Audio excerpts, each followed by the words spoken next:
श्री कृष्ण कन्हैया लाल की जय।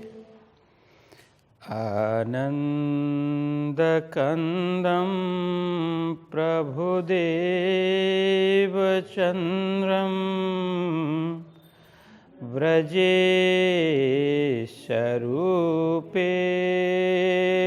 पुरापि जातम् प्रविश्य प्राप्त प्रियप्राणनाथं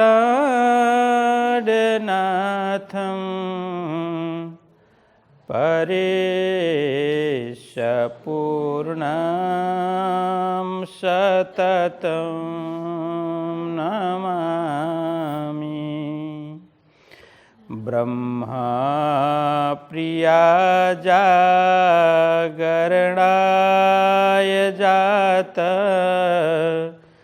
सर्वस्वपाता भवसिन्धुत्राता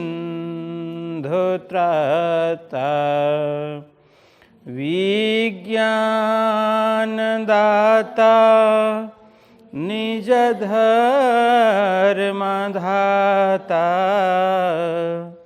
दीनैकबन्धो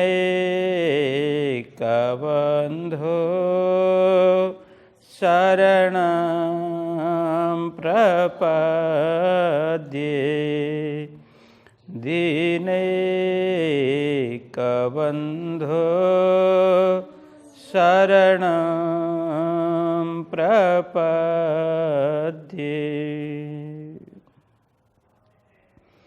श्री कृष्ण कन्हैया लाल की, श्री सद्गुरु महाराज की, श्री प्राणनाथ प्यारे की, श्री पाँच नवतनपुरी धाम की, जगतगुरु आचार्य श्री 108 कृष्णमणि जी महाराज की, समस्त सुंदर साथ की प्रणाम। धर्म प्राण सुंदर साथ जी, 22वां प्रकरण चल रहा है बीतक का। 22वें प्रकरण की 29 चौपाई तक कल चर्चा हुई थी। तो 29 चौपाई में यह कहते हैं, अब जागो दिन आइया धाम चलने का, अब कहाँ लो खेल देखने रहोगे माहे माया। बस यहाँ तक कल प्रसंग चला था। तो यहाँ पर अब प्रसंग चल रहा है, प्राणनाथ जी महाराज दीप बंदर से निकल करके अलग अलग स्थानों में जा रहे हैं। एक संस्कृत में एक सुभाषित है, वैसे तो सूत्र है, एका क्रिया द्वयार्थ करी प्रसिद्धा। ठीक है, जैसे इसको अब अलग अलग भाषा में अलग अलग ढंग से बोलते हैं। जैसे ये गुजराती में भी बोलते हैं, हिंदी में भी बोलते हैं। एक पंथ दो काज, ठीक है, हिंदी में एक पंथ दो काज बोलते हैं कि जा रहे हैं तो जितना ज़्यादा काम हो सके उतना करके लौटें, है ना। हाँ, तो प्राणनाथ जी महाराज भी दीप बंदर से बाहर निकले हैं।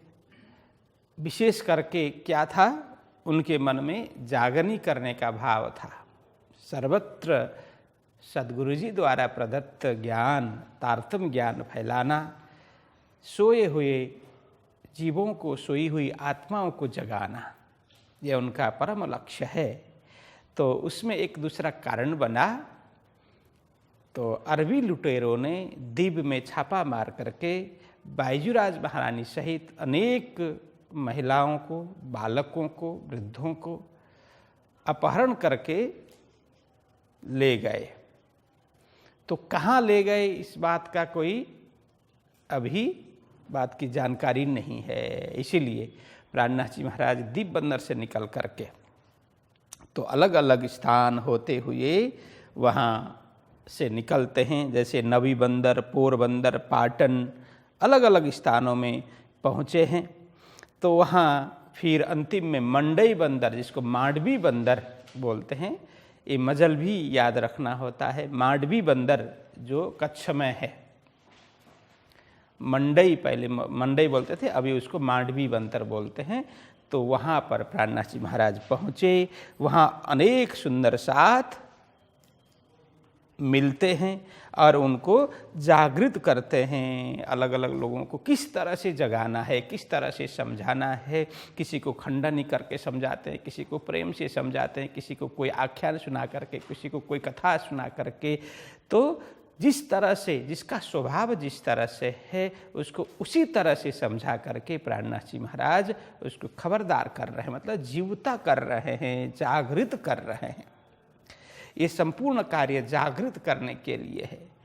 हम भी चाहे भजन करें, कोई भजन गाने वाले गाए, सुनने वाले सुने, प्रवचन करने वाले करें, सुनने वाले सुने, कथा भी करने वाले करें, सुनने वाले सुने, कुछ भी करें, कथा सुने, भजन सुने, करें, और सेवा आदि जप पाठ पारायण, ये संपूर्ण किस लिए? इसका उद्देश्य क्या है?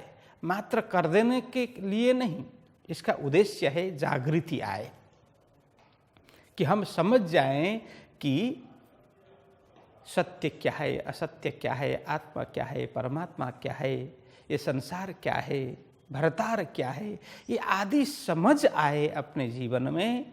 और हम अपने को मृत तुल्य मान रहे हैं, मरण धर्मा मान रहे हैं, और वो दृष्टि हमारी आत्मिक दृष्टि बने, हम स्वयं को आत्मभाव में जानने लगें। इसके लिए ही ये सारे भजन कीर्तन पाठ पारायण, ये सारे परिक्रमा आदि जप आदि, ये इसके लिए है। तो वहाँ भी प्राणनाथ जी महाराज जो भी करते हैं, सुंदर साथ को जगाने के लिए सारा कार्य कर रहे हैं। इसलिए वे कहते हैं कि सुंदर साथ जी अब जागो, दिन आइए, अब जागने का दिन आ गया है, मतलब अब चलने का समय आ गया है। कब चलना पड़ेगा पता नहीं है, कयामत की घड़ी कब आ जाएगी वो पता नहीं है। इसलिए हमें तो अपने धाम, शाश्वत धाम, परम धाम, अपना मूल घर है, वहाँ जाना है। जहाँ से हम आए हैं वहीं हमें जाना है। तो ये न जान करके हम कहाँ तक ये माया में भटके रहेंगे, माया का खेल कब तक देखते रहेंगे। तो इस तरह से प्राणनाथ जी समझा रहे हैं। तो अब आगे बढ़ते हैं। आज 30वीं चौपाई। तो कहते हैं, ये काहू के रही है, इनकी कौन प्रतीत, तुम क्या करोगे इनमें, रहो दुख देखने इत्ता। देखिए ये भी बड़ी अच्छी चौपाई है। तो इसमें क्या क्या क्या बोल रहे हैं, ये काहू के रही है, तो इसमें थोड़ा प्रश्न चिन्ह लगा दे। तो प्राणनाथ जी सुंदर साथ को समझा रहे हैं। सुंदर साथ जी जरा ध्यान से सुनो। बोलते हैं, ये काहू के रही है, तो आप जिस माया को छोड़ना नहीं चाहते हो, जिस माया को मेरी मेरी करके अपना रहे हो, अपनाने के लिए प्रयत्न कर रहे हो, मैं पूछता हूँ जरा कि ये काहू के रही है, ये माया आज तक किसी की हुई है? काहू मतलब किसी की, ये मतलब यह माया रही है, मतलब किसी के बस में हुई है, किसी की अपनी हुई है ये माया, किसी की नहीं हुई। कहने का मतलब ये माया किसी की भी नहीं हुई। इनकी कौन प्रतीत, प्रतीत मतलब विश्वास। तो इस माया को, माया का क्या विश्वास, क्या भरोसा, इसका कोई न भरोसा कर सकते हैं न विश्वास कर सकते हैं। ये विश्वास योग्य है ही नहीं। इसको जो सोचता है कि इसको मैं बस में करूँगा, ये कभी बस में होने वाली नहीं है। न माया बस में होगी, न उसका विश्वास ही किया जा सकता है, न उसके प्रति कोई भरोसा ही किया जा सकता है। ये तो हमेशा से ये निर्दयी रही है और किसी की नहीं हुई है माया। तो कहते हैं इनकी कौन प्रतीत, प्रतीत मतलब विश्वास, हाँ, इसका कोई विश्वास नहीं है। तो कहते तुम क्या करोगे इनमें। आज तक जब से ये विश्व ब्रह्मांड बना, तब से लेकर के आज तक ये माया किसी की नहीं हुई, किसी ने, जिसने विश्वास किया वो ठगे गए, तो ये अविश्वासी माया, फिर भी तुम इसके ऊपर विश्वास करोगे, इसके ऊपर भरोसा करोगे, तो ये मूर्खता है। तुम क्या करोगे इनमें, इस माया में रह करके क्या करोगे? रहो दुख देखने इतना, बस यहाँ दुख ही देखने के लिए इसका भरोसा करोगे, बाकी इसके भरोसे में कोई सुख मिलने वाला नहीं है, किसी को भी आनंद प्राप्त होने वाला नहीं है। ऐसा करके समझाते हैं कि माया के स्वरूप के विषय में। तो प्राणनाथ जी महाराज भी तो वाणी में कहते हैं ना कि ए माया छे अति बलवंती, उपनी छे मूल धनी थकी, मुनि जनने मनाव्या हार, शिव ब्रह्मादिक नवलहे पार। अब बताइए, ब्रह्मा विष्णु महेश ऐसे त्रिदेव, इस सृष्टि को रचने वाले, इस सृष्टि को चलाने वाले, इस सृष्टि को वे चाहे तो एक झटके में संहार करने वाले, ऐसे सामर्थ्यशाली ब्रह्मा विष्णु महेश भी इस माया का पार नहीं पाए। शिव सनकादिक ने नवटली, बस सनकादिक आदि जो नैष्ठिक ब्रह्मचारी है, भगवान ब्रह्मा जी के मानस पुत्र, वे भी माया का पार नहीं पा सके, तो हम कैसे पार पाएंगे? इसीलिए इस माया से जितनी हो दूरी बनाए रखें वो ठीक है। ऐसा करके प्राणनाथ जी महाराज कहते हैं। देखिए, तो माया के विषय में अलग अलग शास्त्रों में अलग अलग संतों ने अलग अलग रूप से माया की व्याख्या की है। इसमें कबीरदास जी भी अपनी वाणी में कहते हैं, कबीर माया पापणी, कबीर माया पापड़ी हरिशु करे हराम, मुखी कड़ियाली कुमति की कहन न देई राम। तो इनकी भाषा थोड़ी अलग है। तो वो कहते हैं कि हे भक्तजन, कि कबीर ये पापिष्ट माया अति पापिष्ट है, तो ये हरिशु करे हराम को हरि से मिलने के लिए हमें देने वाली नहीं है, हराम कर देती है। इसके भरोसे जो भी आया उसको बिल्कुल उसका जीवन व्यर्थ कर देती है। हरि मतलब परमात्मा से मिलने के लिए बाधा बन जाती है। मुखी कड़ियाली कुमति की, देखिए, तो कुमति रूपी कड़ियाली मतलब ताला हमारी बुद्धि में लगा देती है। माया का ऐसा प्रभाव, हमारी बुद्धि में कुमति रूपी ताला लग जाता है माया के प्रभाव में, माया के संग में आने से। तो कर्ण कहन देई राम, तो राम बोलने नहीं देती, मतलब राम उच्चारण करने भी नहीं देती। ऐसी मतलब दुष्टा है ये माया करके वो वर्णन करते हैं। इसलिए ये माया को कोई वश में करने के लिए प्रयत्न न करें, उससे दूरी बनाए रखें। वो कहते हैं माया मुई न मन मुआ, न आज तक माया मरी न मन ही मरा। कभी माया मरने वाली भी नहीं है और मन भी मरने वाला नहीं है, परंतु मरने वाला क्या है? मरी मरी गया शरीर, शरीर मरने वाला है। माया मुई न मन मुआ, मरी मरी गया शरीर, शरीर ही मरने वाला है, किंतु न माया मरने वाली है न मन मरने वाला है। तो आशा तृष्णा ना मुई बोलते हैं, कभी जीवन में आशा भी मरने वाली नहीं है, तृष्णा भी मरने वाली नहीं है। आशा जीर्ण होने वाली नहीं है, तृष्णा भी जीर्ण होने वाली नहीं है। यूँ कहे दास कबीर। इस तरह से माया के विषय में वह भी खूब समझाते हैं।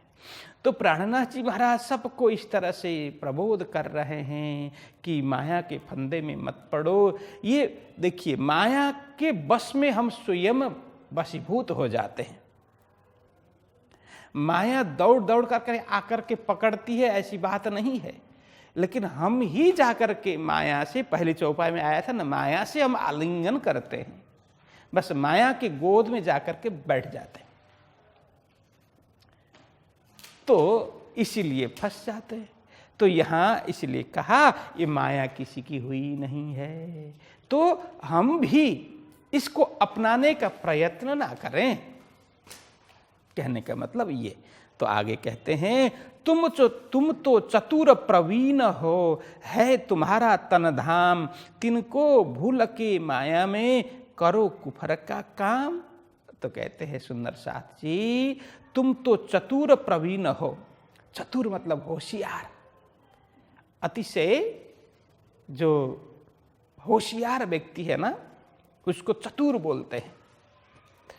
प्रवीण हो, प्रवीण इसका मतलब है विज्ञ, जानकार, अतिशय जानकार हो, होशियार हो, समझदार हो। है तुम्हारा तन धाम, तुम्हारा तन मतलब मूल तन, मूल स्वरूप धाम में है, परम धाम में है, मूल मिलावा में है तुम्हारा तन धाम। तिनको भूल के माया में, बस उस मूल स्वरूप को, अपनी वास्तविकता को भूल करके, अपनी आत्मा को भूल करके करो कुफर का काम। ये देखिए कुफर का काम मतलब क्या, कि कुफर मतलब इसका मेन शब्द है कुफ्र। कुफ्र ये अरबी शब्द है, कुफ्र में से कुफर होता है। तो इसका मेन अर्थ होता है, कुफ्र किसको बोलते हैं, कि ईश्वर की सत्ता को न मानने वाला, परमात्मा के अस्तित्व को स्वीकार न करने वाला, इसको नास्तिक बोलते हैं। जो नास्तिक लोग क्या करते हैं, कोई ईश्वर नहीं है, कोई परमात्मा नहीं है, कोई आत्मा नहीं है, ऐसा कुछ, ऐसे ब्रह्म जैसे कोई तत्व नहीं है, भगवान ये सब काल्पनिक है, ईश्वर सब काल्पनिक है, ऐसा कुछ भी नहीं है, ऐसा नास्तिक लोग ऐसा बोलते हैं। तो ऐसे लोगों के लिए बताया ये कुफ्र है, कुफर लोग है, काफर लोग है, उसी में से कुफ्र में से कुफर हुआ, कुफर में से काफर हुआ। इसलिए मुसलमान लोग बोलते हैं कि गैर मुसलमान सब काफर है। मतलब गैर मुसलमान मतलब जो इस्लाम को स्वीकार नहीं करते, ये सारे लोग काफिर है बोलते हैं। ये उनकी अज्ञानता है। लेकिन वास्तविक क्या है कि इसका अर्थ यही है कि कोई परम तत्व के अस्तित्व को स्वीकार न करने वाले, कोई राम को स्वीकार न करें अलग बात है, कृष्ण को स्वीकार न करें अलग बात है, ब्रह्मा विष्णु महेश को स्वीकार न करें अलग बात है, लेकिन कोई किसी को स्वीकार करता है, कोई किसी को स्वीकार करता है। लेकिन परम तत्व को स्वीकार तो अधिकांश लोग करते ही हैं, जिस किसी रूप में हो करते ही हैं। परम तत्व के रूप में कोई तो है, कुछ तो है, ये सारा संचालन करने वाला, करके स्वीकार करने वाले, ये आस्तिक कहलाते हैं। नहीं, कुछ भी नहीं है, ये सारा सब कुछ अपने आप चल रहा है, ऐसा मानने वाला वो नास्तिक है। ऐसे लोगों के लिए यहाँ कहा कुफर, मतलब परमात्मा को न मानने वाला। सीधा सीधा इतना ही समझें, परमात्मा को न मानने वाला। तो यहाँ करो कुफर का काम। प्राणनाथ जी ने सुंदर साथ को क्यों कहा कि कुफर का काम, मतलब देखिए, वो मान देना, बाहरी रूप से मान देना अलग बात है, अंदर से मानना अलग बात है। ठीक, जैसे घर परिवार में कोई अपने माता पिता का फोटो लगा करके रखे घर में, ठीक, कि देखने वालों को लगेगा कि हाँ फोटो इतना बड़ा बना करके रखा है तो माता पिता को कितने मानते होंगे। लेकिन माता पिता वृद्ध है, उनकी सेवा कोई नहीं कर रहा है, उनकी बात भी कोई नहीं मान रहा है, उनकी अवहेलना हो रही है, उनके प्रति किसी का ध्यान ही नहीं है। तो फोटो पूजने से माना कहा जाता है क्या? नहीं माना कहा जाता है ना। तो इसी तरह से परमात्मा को माना कब कहा जाता है? जब कि परमात्मा ने जो बताया उस मार्ग के अनुरूप चलें तो परमात्मा को माना कहा जाता है। उस मार्ग में न चलें तो वो मात्र कंठी बांध देने से सुंदर साथ होगा नहीं। यही कहने का मतलब है, आप लोग सुंदर साथ तो बने, फिर भी माया का ही कार्य कर रहे हैं, अपने धाम धनी को याद ही नहीं कर रहे हैं, उन्होंने जो मार्ग बताया उस मार्ग पर चल ही नहीं रहे हैं, बस अपनी अपनी मर्जी से अपने अपने हिसाब से सारा संसार का कार्य ही कर रहे हैं। तो ये कुफर का काम हो गया। तो परमार्थ का कार्य नहीं है, कुफर का कार्य आप लोग कर रहे हैं, नास्तिकता से आप लोग भरे पड़े हैं। कहने का मतलब इस तरह से समझा रहे हैं। आगे कहते हैं, तुमको ऐसा न चाहिए जो भूलो अपनी ठौर, धाम लीला को छोड़ के जाए काम करो और। है सुंदर साथ जी, आप लोगों को ऐसा कार्य नहीं करना चाहिए जो भूलो अपनी ठौर। अपने ठौर मतलब अपना स्थान, शाश्वत घर, परम धाम को नहीं भूलना चाहिए। जो आप लोग भूल रहे हो ये योग्य बात नहीं है, ये आप लोगों का सही कार्य नहीं है। धाम लीला को छोड़ के, तो धाम लीला को छोड़ करके धाम को याद करना, धाम लीला को स्मरण करना, वहाँ की दिव्य लीला को भूल करके जाए काम करो और अन्य काम, और मतलब अन्य ये मायावी कार्य करो, ये ब्रह्म सृष्टि के लिए योग्य नहीं है। इस तरह से समझा रहे हैं।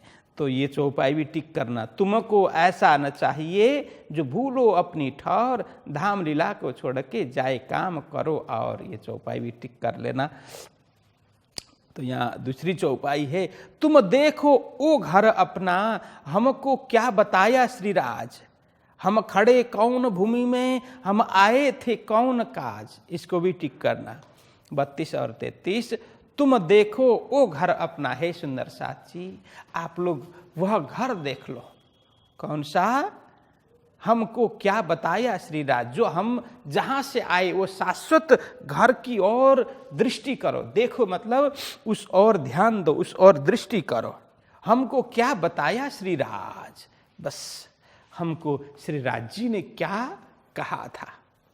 देखिए इसका दो अर्थ होगा। हाँ, हमको क्या बताया श्रीराज, एक तो खेल देखने आने से पूर्व धाम धनी श्रीराज जी ने हमें क्या कहा था, बार बार रोका था, हमने बार बार उनसे जिद की कि हम तो जाएंगे जाएंगे, बार बार उनसे हमने हठ किया, इसलिए उन्होंने समझाया था तुम लोग अपने आप को भूल जाओगे, अपने घर परमधाम को भूल जाओगे, और तो और मुझे भी भूल जाओगे। यहाँ की सारी जो सुख सुविधाएं सारी तुम भूल जाओगे, यहाँ का जो ऐश्वर्य है सब भूल जाओगे, ऐसा श्रीराज जी ने कहा था। इस सारा का सारा यहाँ हो रहा है। ब्रज में ऐसा नहीं हुआ, रास में ऐसा नहीं हुआ, लेकिन यहाँ आकर के सारी बात सिद्ध हो रही है। तो राज जी ने क्या कहा था, हमें थोड़ी आंख बंद करके चिंतन करें तो हमारी चिंतन की जो तार है वो राज जी के चरण तक पहुंच जाएगी। तो उन्होंने क्या कहा था तो हमें वो स्मरण में आने लग जाएगा। तो राज जी के साथ में हमारा संवाद किस तरह से हुआ था, उस संवाद को याद करो करके समझा रहे हैं। एक अर्थ ये हो गया। दूसरा अर्थ में ये बताऊंगा, हमको क्या बताया श्रीराज। यहाँ श्रीराज शब्द सद्गुरु जी के लिए भी प्रयोग किया है वितक में। सद्गुरु जी के लिए साक्षात श्रीराज राज जी के स्वरूप करके समझाया। तो यहाँ कहते हैं कि साक्षात श्रीराज जी के स्वरूप सद्गुरु जी आकर के हमें किस तरह से समझाया, किस तरह से उपदेश दिया, किस तरह से हमें प्रबोध किया, किस तरह से हमें तारतम ज्ञान दिया, ब्रह्म ज्ञान दिया, वो जरा याद तो करो। ये कहने का मतलब हमको क्या बताया, किस तरह से हमें पाताल से लेकर के परमधाम तक का सद्गुरु जी ने ज्ञान दिया और परमधाम पहुंचने का साधन प्रदान किया। देखिए हमें कहीं जाना है, विदेश जाना है, बस वहाँ के विषय में पता भी हो, सब कुछ हो, लेकिन साधन नहीं हो तो थोड़ी जा सकते हैं। साधन की आवश्यकता होती है। तो सद्गुरु जी ने सब कुछ अपने घर के विषय में बताया और वहां पहुंचने के लिए साधन भी दिया। साधन क्या? देखिए, तारतम्य ज्ञान है, वो ज्ञान के द्वारा जाना जा सकता है, और भक्ति वो साधन है, भक्ति के द्वारा वहां पहुंचा जा सकता है। तो ज्ञान के द्वारा हम परमात्मा के अंश है, हम परमात्मा की आत्मा है, ऐसा ज्ञान हो जाता है, और भक्ति के द्वारा उनको प्राप्त किया जा सकता है, उनके संबंध का अनुभव किया जा सकता है। तो सद्गुरु जी ने विज्ञान भी दिया और भक्ति भी दी, प्रेम लक्षणा भक्ति हमें प्रदान की, और इसी के माध्यम से आप सभी परमात्मा के चरणों में पहुंच सकते हैं। ऐसा करके सद्गुरु जी ने हमें ज्ञान के साथ साथ में भक्ति भी प्रदान की। तो सद्गुरु जी ने किस तरह से हमें समझाया, क्या क्या कहा, ये जरा विचार करें, वो ध्यान दें। हम खड़े कौन भूमि में, देखिए हम किस भूमि से आए हैं, हमारा शाश्वत भूमि, हमारी शाश्वत भूमि कौन है, अब अभी हम किस भूमि में खड़े हैं, किस भूमि में हम पड़े हैं। तो इस तरह से समझा रहे हैं, हम खड़े कौन भूमि में, अभी हम कहाँ रह रहे हैं, किस भूमि में खड़े हैं, हम आए थे कौन काज, किस कार्य के लिए हम आए थे, हमारा ध्येय क्या है, उद्देश्य क्या है, क्या करने के लिए आए थे। वो सब कुछ भूल करके बस हम खेल देखने लग गए, खेल खेलने लग गए, स्वयं को भूल गए। ये ठीक नहीं है। तो अपना लक्ष्य नहीं भूलना चाहिए। हम किस लिए गए हैं, किस लिए आए हैं। हम अपने घर से बाहर जाते हैं, जैसे घर से बाजार के लिए निकलते हैं तो कोई लक्ष्य लेकर के निकलते हैं ना। कोई साग सब्जी लेने के लिए निकलता है, कोई दूध लेने के लिए निकलता होगा, कोई अन्य सामान लेने के लिए निकलता होगा, कोई कहीं बैंक के लिए निकलता होगा। अपना अपना जो कार्य होता है लक्ष्य लेकर के, उद्देश्य लेकर के। लेकिन घर से बाहर गए तो अपना उद्देश्य ही भूल गए तो कार्य सिद्ध नहीं होगा। बाहर जाते ही, चौराहे में जाते ही अपना उद्देश्य भूल जाते हैं तो हम काम नहीं कर पाते। तो उद्देश्य हमारे सदा वो दिमाग में रहे, हम किस लिए हम बाहर निकले हैं घर से, ये उद्देश्य दिमाग में रहना चाहिए। उद्देश्य भूल जाते हैं तो फिर हमें सफलता प्राप्त नहीं होती। तो कोई विद्यार्थी पढ़ने के लिए घर से गया विदेश, और वहाँ जाकर के मैं पढ़ने आया हूँ ये बात ही भूल करके अन्य कामों में लग गया, तो उसका उद्देश्य पूरा हो गया नहीं। अब स्टूडेंट वीज़ा मिला है 2 साल के लिए, 3 साल के लिए, 3 साल तो उसने पढ़ाई नहीं, अनेक कार्य करके बिता दिया। वीज़ा का समय पीरियड पूरा हो गया और उसको लौटना पड़ेगा। अब आएगा घर में तो क्या मुंह दिखाएगा कि 3 साल तो ऐसे बर्बाद कर दिया, है ना। तो कोई कमाने के लिए बिजनेस वीसा में गया, 5 साल का उसको 5 साल के लिए दिया था। 5 साल में उसने गप्पा लगा करके इधर उधर बस अपने खाने पीने के लिए इतना ही किया, बाकी कुछ नहीं किया। सारा पैसा पूरा कर दिया जो भी कमाया था, और लौटा तो कुछ भी नहीं है उसके हाथ में। खाली हाथ लेकर के अपने गांव, अपने घर में लौटेगा तो उसका मान होगा, उसका सम्मान होगा। घर वाले भी उसको पूछेंगे नहीं, घर वाले भी डांटेंगे, फटकारेंगे, और गांव वाले भी बोलेंगे ये तो बिल्कुल बेकार होकर के आया, नकाम का आदमी है करके बोलेंगे ना। तो ऐसा ही, क्योंकि लक्ष्य से भटक गया, उद्देश्य से भटक गया, इसीलिए तो यहाँ यही समझा रहे हैं, हम आए थे कौन काज, किस लिए, क्या करने के लिए इस संसार में आए थे हम, तो हम क्या कर रहे हैं वो तो जरा ध्यान दे। इसका बड़ा सुंदर दृष्टांत हम प्रकाश ग्रंथ में जो कतण का दृष्टांत है उसमें हम पढ़ सकते हैं। बहुत सुंदर दृष्टांत वहाँ पर दिया है। तो प्राणनाथ जी महाराज इस तरह से खूब समझा रहे हैं। सुंदर शाह जी अपने उद्देश्य से कभी विचलित ना हो, अपना लक्ष्य बनाए रखें। जैसे वो पांडवों की परीक्षा थी, आचार्य द्रोण परीक्षा ले रहे थे, तो एक वृक्ष में एक मछली लटका करके रखी थी और मछली की परछाई नीचे पानी में पड़े इस तरह से मछली लटका करके रखी थी। मछली मतलब वो काष्ठ की लकड़ी की मछली बना करके। तो वहां पूछते थे कि भाई तुम्हें क्या कुछ दिखाई दे रहा है? तो सारे भाई बोलते थे तो मुझे मछली भी दिखाई दे रही है, पेड़ भी दिखाई दे रहा है, उसकी डालियां भी दिखाई दे रही है, तो पत्ते भी दिखाई दे रहे हैं, ये सब बोलते थे। लेकिन अर्जुन ने क्या कहा कि गुरुदेव मुझे मात्र और मात्र मछली की आंख ही दिखाई दे रही है, अन्य किसी का जो लक्ष्य पूरा नहीं हुआ, लक्ष्य भेद नहीं हुआ। लेकिन अर्जुन ने कहा मुझे तो मात्र मछली की आंख दिखाई दे रही है। तो द्रोणाचार्य जी ने कहा कि छोड़ो बाण, तो उन्होंने सीधी मछली की आंख में ही बाण मारी। ये लक्ष्य, अपना लक्ष्य बनाए रखना, जो अपना कर्तव्य है करते जाना, लेकिन लक्ष्य बनाए रखना।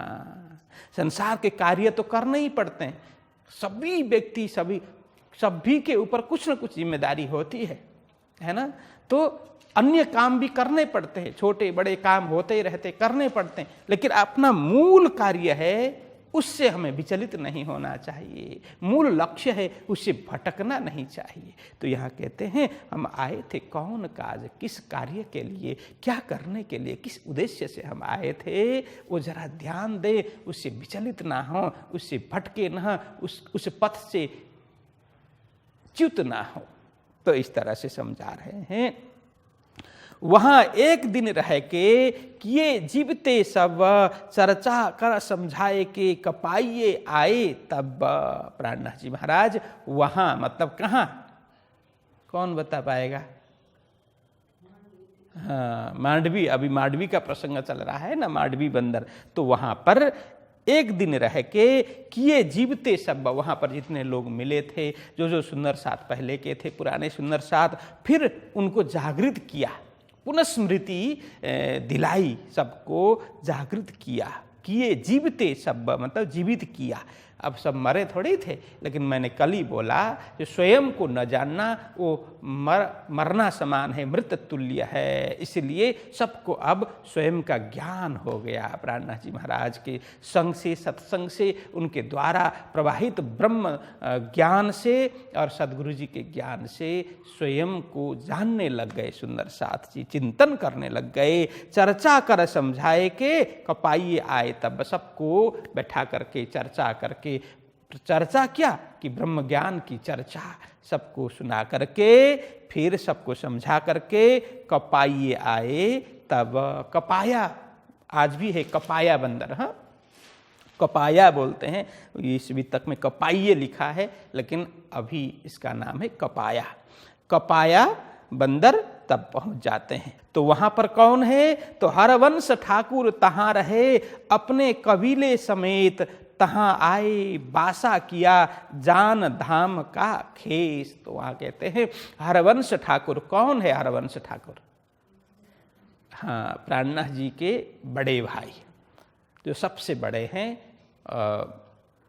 वो हरवंश ठाकुर है। उससे छोटे कौन हैं?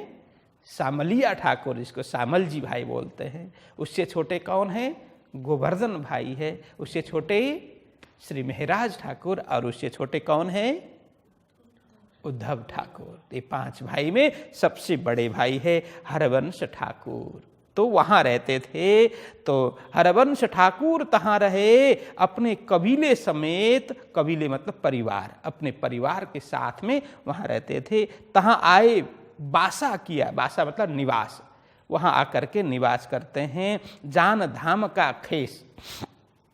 देखिए यहां मेरे परिवार है ऐसा करके नहीं गए, मेरे बड़े भाई है ऐसा करके नहीं गए। यहां कहा, क्या कहा? जान धाम का खेस। ये धाम की जाति है, हम एक बिरादरी के, मतलब हम धाम से संबंधित है, परम धाम से हमारा नाता है। हमारा नाता सांसारिक तो अलग बात है, लेकिन धाम का नाता है, परम धाम का नाता है। ऐसा उन्होंने सोच करके चलो उन्हें भी जागृत करें, ऐसा भाव रख करके वहां जाते हैं। चर्चा करी तिनके घर, कहे खंडनी के वचन, सब हुए जागृत दो दिल हुए रोशन। देखिए अब यह कह रहे हैं, चर्चा करी तिनके घर, किनके?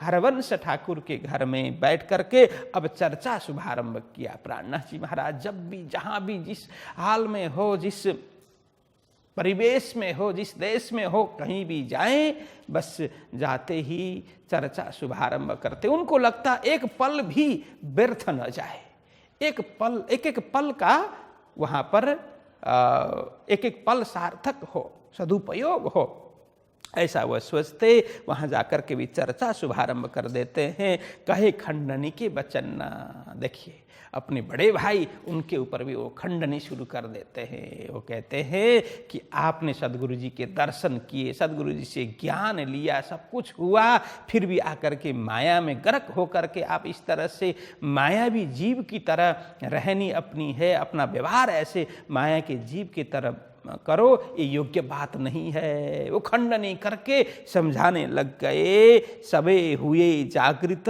दो दिल हुए रोशन। तो प्राणनाथ जी महाराज ने पुनः उनको जागृत किया। सबको भूल समझ में आ जाती है, हाँ सही है, हमने जो किया वो गलत है। ऐसे समर्थ सदगुरु जी मिले, उनके द्वारा मंत्र मिला, ज्ञान मिला, फिर भी हम ऐसे आकर के भूल गए। ये हमारा ऐसा शोभास्पद कार्य नहीं है। आप आए, हमें समझाया, तो सबको अच्छा लगता है, तो सब जागृत हो जाते हैं। दो दिल हुए रोशन। तो प्राणनाथ जी भी बड़े प्रसन्न हो गए। यहाँ रोशन मतलब प्रसन्न।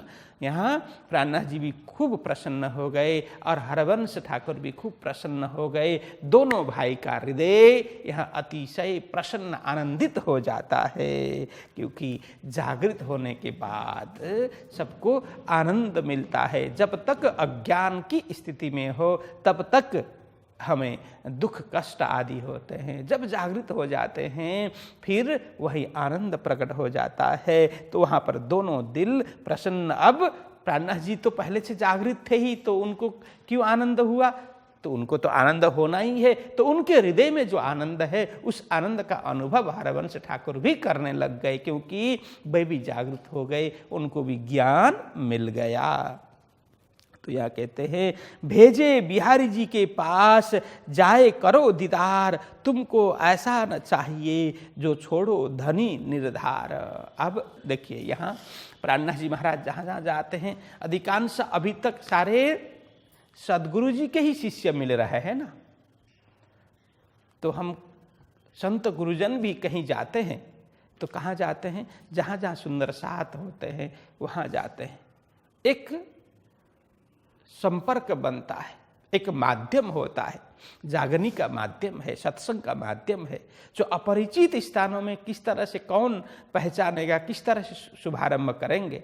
तो संत गुरुजन भी इसी तरह से जाते हैं। पहले तो कहाँ कहाँ सुंदर साथ कहाँ के हैं, किस तरह के हैं, वो जान करके जाते हैं और वहाँ जा करके सत्संग करते हैं। तो प्राणनाथ जी महाराज भी अब जहाँ जा रहे हैं, सर्वप्रथम वो सारा उनके पास डेटा है कि सुंदर साथ कहाँ कहाँ पर किस तरह से रह रहे हैं, तो कितने सुंदर साथ है। तो वहाँ जा कर के लक्ष्य बना करके जाते हैं, मैं वहाँ जाऊँगा तो सत्संग भी करूँगा, इनको जागृत भी करूँगा और जो बंधक बने हुए उनको भी छुड़ाऊँगा। ये सब उनका लक्ष्य है। तो जहाँ जहाँ जा रहे हैं अभी सुंदर साथ कौन मिल रहे हैं? सदगुरु जी के ही शिष्य मिल रहे हैं, नए सुंदर साथ अभी नहीं है। तो सदगुरु जी के शिष्य है तो उनको कहाँ भेजते हैं? नौतनपुरी भेजते हैं। देखो आप लोग जाइए, सदगुरु जी का स्थान है, हमारा गुरु स्थान है, इसलिए आप लोग को क्या करना चाहिए? कम से कम वर्ष में 2 वर्ष में एक बार तो नौतनपुरी के दर्शन के लिए जाना चाहिए। तो अभी सदगुरु जी के स्थान पर बिहारी जी महाराज चाकला में बैठे हुए हैं। आप जाइए, बिहारी जी के दर्शन कीजिए, जाके नौतनपुरी धाम के दर्शन कीजिए, क्योंकि अभी प्राणनाथ जी के प्रति गुरु का भाव अभी सबका नहीं है, इसीलिए भी कहते हैं आप जाइए। तो सबको समझाते हैं अपने सदगुरु जी के दर्शन के लिए जाना चाहिए, गुरु स्थान का दर्शन हमेशा करना चाहिए, ऐसा करके सबको समझा रहे हैं। इसलिए कहते हैं भेजे बिहारी जी के पास, तो वहाँ पर हरवंश ठाकुर को बोलते आप जाइए, नौतनपुरी जाइए और बिहारी जी महाराज के दर्शन करके आइए, जाए करो दीदार, क्योंकि बिहारी जी गुरुपुत्र हैं और चाकला में गुरु जी के स्थान पर ही वो विराजमान हैं, इसलिए उन्हें अपने सदगुरु के रूप में ही दर्शन करना, सदगुरु के रूप में ही जानना, ऐसा वे बता रहे हैं। तुमको ऐसा न चाहिए जो छोड़ो धनी निर्धार। तो आप निश्चित रूप से, निर्धार मतलब निश्चित रूप से ऐसे सच्चे धामधनी के, धामधनी का सानिध्य एवं उनका संग नहीं छोड़ना चाहिए। अपने भाई को समझा रहे हैं, तुम जो कार्य कर रहे हो माया में भूलने का ये योग्य नहीं है, तो जा करके आप नौतनपुरी धाम के दर्शन करो और बिहारी जी महाराज के भी दर्शन करो। तहाँ से आए भूज नगर, आए घर वृंदावन, मिलाप किया 300 हुआ खुशाल मगन। तो वहाँ से फिर आगे बढ़ते, कहाँ से, कपाया बंदर से अब आगे बढ़ते हैं तो कहते हैं तहाँ से आए भूज नगर। वहाँ से प्राणनाथ जी महाराज भूज नगर, जो कच्छ की राजधानी है, भूज नगर, और राजा भोज ने बसाया है, इसलिए भोजनगर, वास्तव में तो वो भोजनगर है, भोजनगर का फिर अब भ्रंश होकर के भूजनगर हो गया। तो तहाँ से आए प्राणनाथ जी महाराज, कपाया बंदर से भोजनगर पहुँचते हैं, आए घर वृंदावन, वृंदावन जी के घर में पहुँचते। वृंदावन कौन है, कौन बताएगा, पहले आया था, हाँ, हरिदास जी महाराज जो कच्छ में सदगुरु जी ने जिनसे मंत्र प्राप्त किया था, स्वामी हरिदास जी, उनके सुपुत्र हैं वृंदावन दास जी। तो वहाँ पर भूजनगर में रहते थे वृंदावन जी, तो उनके घर में पहुँच जाते हैं। मिलाप किया 300 हुआ खुशाल मगन, बस वहाँ जा कर के मिले तो उनको बड़ा आनंद आया, वृंदावन जी को बहुत आनंद आया, उनका मन खुशी से भर गया, हुआ खुशहाल, मगन हो गए, आनंदित हो गए, खुशहाल हो गए वृंदावन जी। कर आदर भली भांतसो आरो गाए श्री राज, लगे बातें पूछने हमसों कहो काज। कहते हैं तो वृंदावन दास जी एवं उनके परिवार ने खूब आदर किया, मान सम्मान सत्कार किया। आदर का मतलब भली भांत सो, अच्छी प्रकार से, भली भांत मतलब अच्छी प्रकार से आदर सत्कार किया प्राणनाथ जी का। आरो गाए श्री राज, अब यहाँ पर लालदास जी प्राणनाथ जी के लिए श्री राज शब्द प्रयोग कर रहे हैं। साक्षात श्री राज के स्वरूप श्री प्राणनाथ जी महाराज को उन्होंने खूब आदर सत्कार करके आरो गाया, मतलब अब भोजन प्रसाद खिलाया, उन्हें जिमाया। लगे बातें पूछने हमसों कहो काज। कहते हैं वृंदावन जी अब कुशल मंगल की बात पूछने लग गए, और बातें मतलब अभी तक जो जो घटना घटी, वृत्तांत, तो नौतनपुरी धाम से किस तरह से आप बाहर निकले, क्या उद्देश्य से बाहर निकले, कहाँ कहाँ गए, किस क्या क्या घटना हुई, क्या क्या प्रसंग बना, वो सब प्रेम पूर्वक पूछते हैं। और पूछ करके यहाँ बोलते हमसों कहो काज, बस आप हमें आज्ञा करें, क्या सेवा करें, क्या कार्य करें, हमसे जो हो सकेगा हमें योग्य मान करके हमारे योग्य सेवा कार्य आप हमें निर्देश करें, आप हमें आज्ञा दें, वही सेवा करने के लिए तैयार हैं। जो आपका आदेश होगा उसी अनुरूप हम कार्य करने के लिए तैयार हैं, आप आदेश करें। ऐसा करके वृंदावन जी यह कहते हैं। कही बात बितक की भई चर्चा तिन समय, खंडनी के कहे बचन सुख पाया तिन से। फिर यहाँ भी वही कही बात बितक की, तो प्राणनाथ जी महाराज ने अभी तक की जो भी बितक है, वृत्तांत है, वो वृंदावन दास जी को सुनाया। जो जो प्रसंग बना, तो वे किस तरह से नौतनपुरी धाम से जागने के लिए बाहर निकले, कहाँ कहाँ क्या क्या मजल हुआ, कितने सुंदर साथ मिले, कितने इस तरह से जागृत हो गए, कितने को आनंद हुआ। और यहाँ पर जो दीप बंदर में जो घटना घटी, जो अरबी लुटेरों ने इस तरह से लोगों को बंधक बनाया, ये सारा प्रसंग वृंदावन जी को कह करके सुनाते हैं। भाई चर्चा तीन समय ये सब प्रसंग सुनाया। फिर खंडनी के कहे वचन, फिर उनको भी आत्म जागृति के लिए कुछ ऐसे शब्द उन्होंने प्रयोग किया, भर्त्सना के शब्द प्रयोग किया कि माया के रंग में आप सभी भी रंगे हुए हो, उस रंग को छोड़ दो, परित्याग करो और माया के रंग में रंगना छोड़ करके परमात्मा के रंग में हमें रंगना चाहिए, भक्ति के रंग में हमें रंगना चाहिए। जबकि आप लोग माया में रंगे हुए हो। तो उनको भी इस तरह से खूब समझाते हैं। तो सुख पाया तिन से, तो प्राणनाथ जी महाराज के द्वारा जो निर्देश हुआ, उनसे जो उपदेश प्राप्त हुआ, प्रबोध प्राप्त हुआ, उससे वृंदावन जी बड़े खुश हो गए, बड़े प्रसन्न हो गए। फेर के चर्चा भई बचन खंडनी के, बैराग पूरा राज को सुघात बतावे ए। यहाँ कहते हैं बार बार चर्चा हो रही है, एक सत्र दो सत्र, जब भी मौका मिले, जब अवसर मिले, चर्चा हो रही है। बचन खंडनी के, वचन खंडनी के वचन, भर्त्सना के वचन, उन्हें समझाने के लिए अलग अलग रित, अलग अलग ढंग से प्राणनाथ जी महाराज समझा रहे हैं। बैराग पूरा राज को, यहाँ प्राणनाथ जी राज शब्द है, प्राणनाथ जी के लिए प्रयोग किया है। तो प्राणनाथ जी के लिए तो उनका जीवन तो बिल्कुल अब वितरागी जीवन हो गया। उनके जीवन में पूर्ण वैराग्य है। अब कोई माया के प्रति जरा भी आसक्ति नहीं है, माया का रंग बिल्कुल हट गया है, पूर्ण रूप से वैरागी है, वितरागी है। ये वैराग पूरा राज को, उनके हृदय में तो वैराग्य की भावना पूर्ण रूप से है। सुघात बतावे ए, तो अब प्राणनाथ जी महाराज घात बताते हैं। तो सुंदर साथ को भी उसी प्रकार से, किस प्रकार से जीवन में वैराग्य आए, उसके लिए उपाय बताते हैं। देखिए यहाँ घात का मतलब है, अलग अलग अर्थ होता है, ये प्रसंग अनुरूप इसका अर्थ बदल जाता है। घात ऐसे तो ज्यादातर अर्थ यह है कि घात लगाना, हमने सुना होगा किसी को घात लगा करके मारा गया, ऐसा हमने सुना होगा।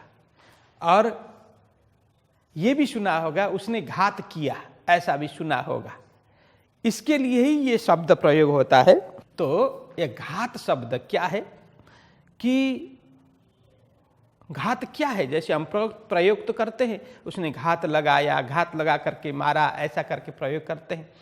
वो घात क्या है? वो गुप्त रूप से ऐसे लोग क्या करते हैं, आज के समय में भी ऐसा करते हैं। कई लोग जब आदिवासी क्षेत्र में ऐसे घात लगाने की प्रथा है, तो जैसे जंगल एरिया हो, ऐसी जगह हो जहाँ एक दो गाड़ी वगैरह चलना, एक दो लोगों का चलना मुश्किल होता है, ऐसी जगह पे क्या करते हैं, किसी सीमाना में कहें, किसी घाटी में वो क्या करते हैं, तो सरलता से दिखे ना इस तरह से कुछ पास बिछाते हैं, पास बिछाते हैं, पासा बोलते हैं ना, वो पास बिछाते हैं। और वहाँ से जैसे गाड़ी जाती है तो फट से वो पास है गाड़ी के टायर वगैरह में लिपट जाता है, अथवा तो गाड़ी के टायर वगैरह पंचर कर देते हैं। अथवा जैसे पहले क्या करते, शिकारी वगैरह पास डालते थे, तो उसमें क्या करते हैं कि चारा डाल दिया, पक्षी आकर के उसमें फंस जाते हैं और जानवर आकर के फंस जाते हैं, तो उसको पास बोलते हैं। तो उसमें उसको ही घात बोला है, ऐसे घात लगाना। तो कहीं छुप करके लोग बैठते हैं और इस तरह से कुछ बिछाते हैं, तो लोगों को पता नहीं है, वहाँ जाकर के फंस जाते हैं, तो उसको मार डालते हैं। इसको बोलते हैं घात लगाना। तो यहाँ ये घात शब्द क्यों प्रयोग किया? यहाँ बोलते हैं ये गुप्त रूप से, माया का जो पास है ना, गुप्त है। माया ने जो अपना पास बिछाया है, अपना जाल बिछाया है। वो दिखाई नहीं देता है, स्पष्ट रूप से दिखता नहीं है, लेकिन होता है। इसलिए प्राणनाथ जी ने कहा देखो यह माया का जाल बिछा हुआ है, तो उसको उस बिछा हुआ जाल में किस तरह से हम नहीं पड़े, अथवा तो हम जाल में फंस गए हैं तो उससे किस तरह से बाहर निकलें, बस इसके लिए उपाय बताया। ये अर्थ है इस तरह से सुघात बतावे ए। देखिए उस फंदे में हम फंस गए हैं तो उस फंदे को किस तरह से हम छोड़ सकते हैं, फंदे से बाहर निकल सकते हैं, इसके लिए उपाय बताना, यही घात बताना है।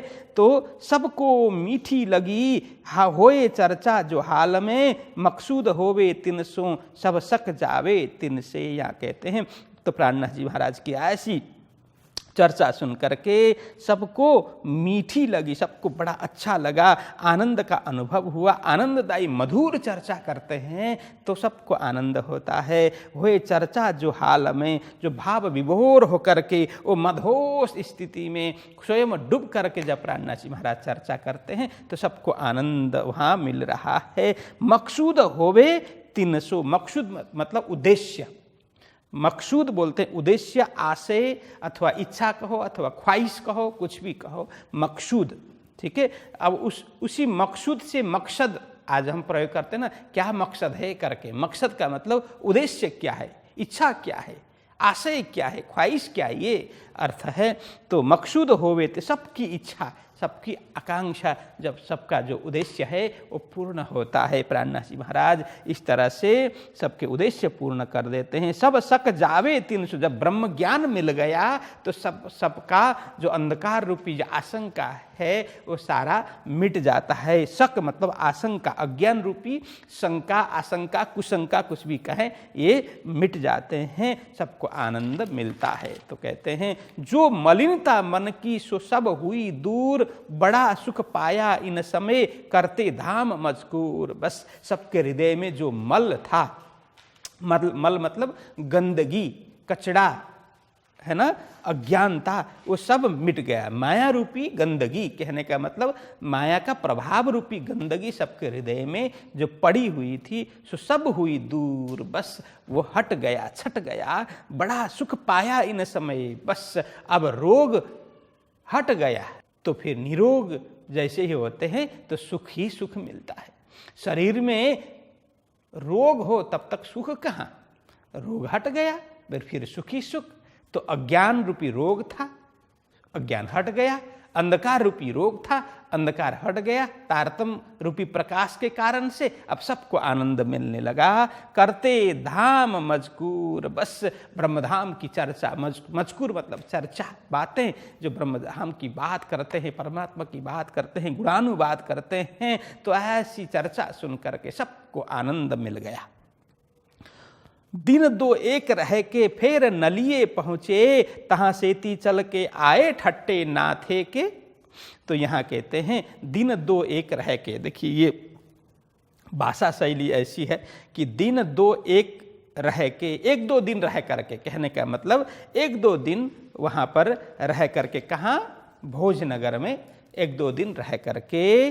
तो दिन दो एक, आज के समय में ऐसा प्रयोग करते हैं ना, तो हम बोलते हैं कितने दिन रहे, तो मतलब 5 एक दिन रहे, ऐसा बोलते हैं ना।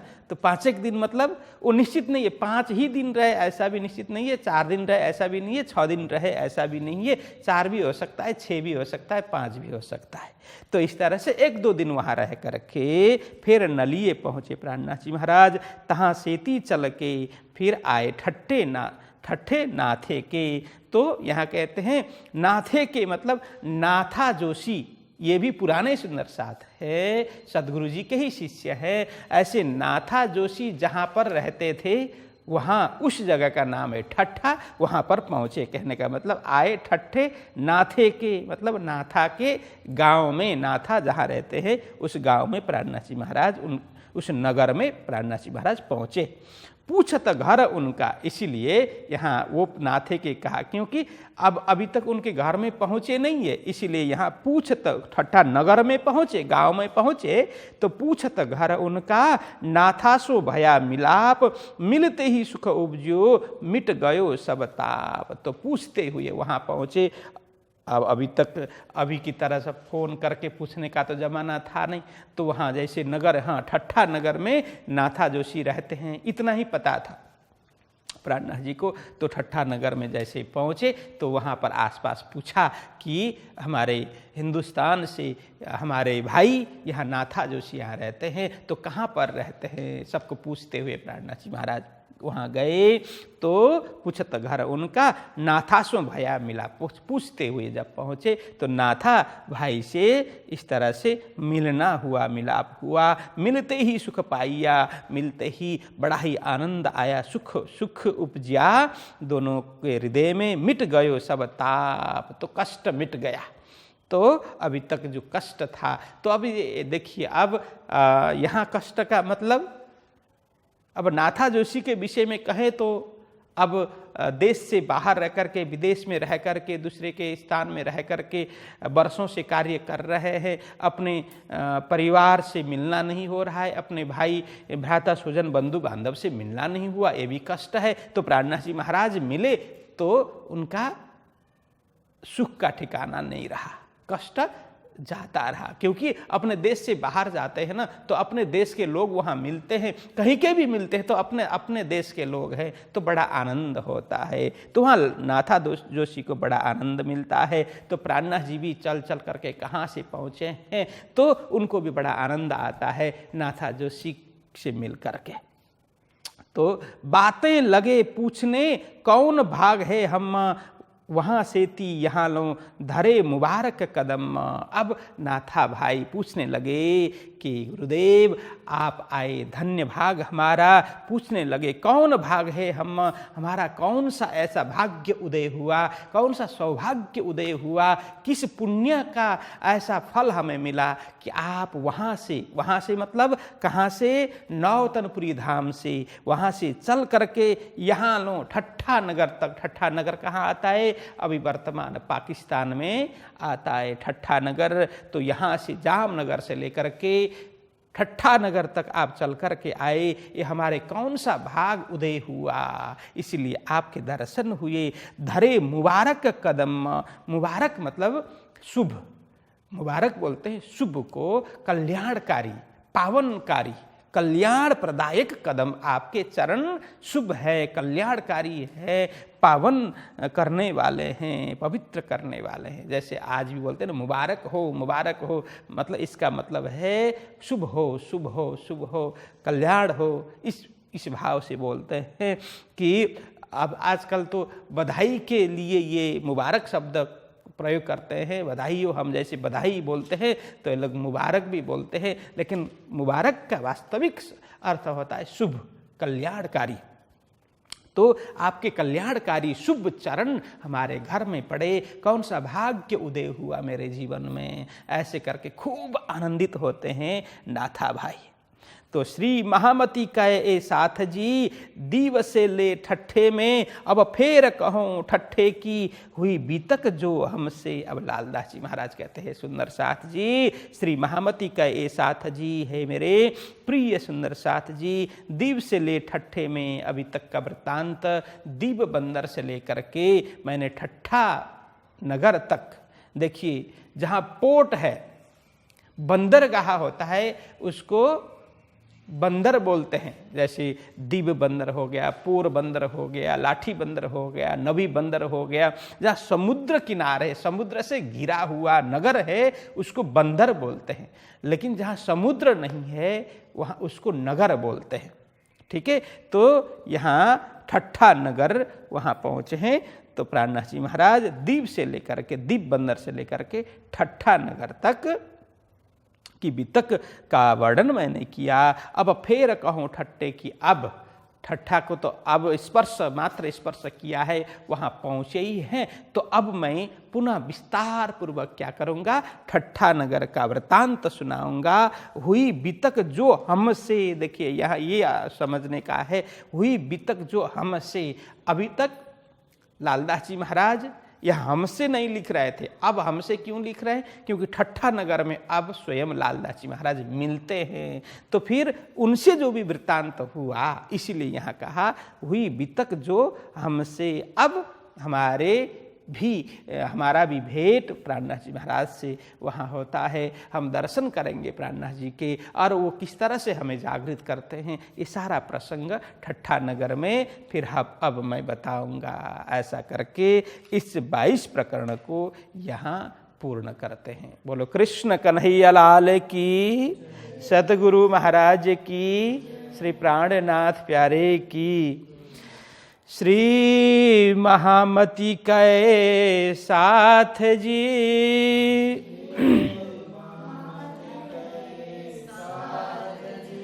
दिवसे ले ठट्ठे में, अब फेर कहूँ ठट्ठे की। हुई बीतक जो हमसे,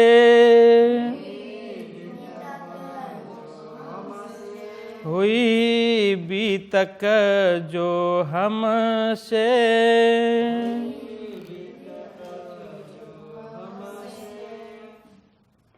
प्रणाम।